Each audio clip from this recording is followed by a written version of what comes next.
বিসমিল্লাহির রহমানির রহিম। আসসালামু আলাইকুম। আজকে আমি আপনাদের সঙ্গে শেয়ার করব ডিম আর সেমাই দিয়ে খুবই মজাদার একটি রেসিপি। এগুলো খেতে অনেক বেশি মজাদার এবং তৈরি করা একেবারে সহজ। ঘরে থাকা 3 থেকে 4টি উপকরণ দিয়ে এই পিঠেগুলো তৈরি করা যায়। তো চলুন রেসিপিটি শুরু করি। এখানে একটা মিক্সিং বাউলের মধ্যে 1 কাপ লাচ্ছা সেমাই নিয়েছি, হাফ কাপ গুঁড়ো দুধ, 1/4 কাপ চিনি এবং 1 চিমটি লবণ দিয়ে দেব। শুকনো উপকরণগুলো ভালো করে মিশিয়ে নেব।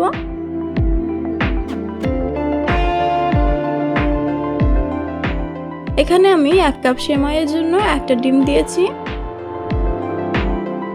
ডিমটাকে সেমাইয়ের সঙ্গে খুব ভালো করে মিশিয়ে নিতে হবে। এখানে আমি স্প্যাচুলা দিয়ে মিশিয়ে নিচ্ছি, আপনি চাইলে হাত দিয়ে মিশিয়ে নিতে পারেন।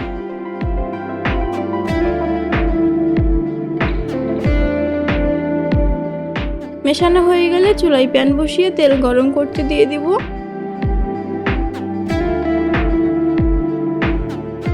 এখানে হাতের মধ্যে তেল লাগিয়ে অল্প একটু মিশ্রণ নিয়ে গোল করে টিকি শেপ দিয়ে দিব।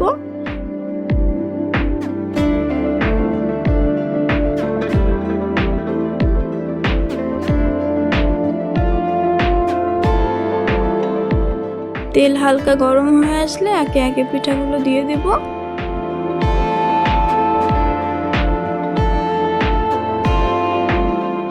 এগুলো মাঝারি আঁচে ভাজতে হবে, না হলে বাইরেটা পুড়ে যাবে এবং ভেতরটা কাঁচা থাকবে।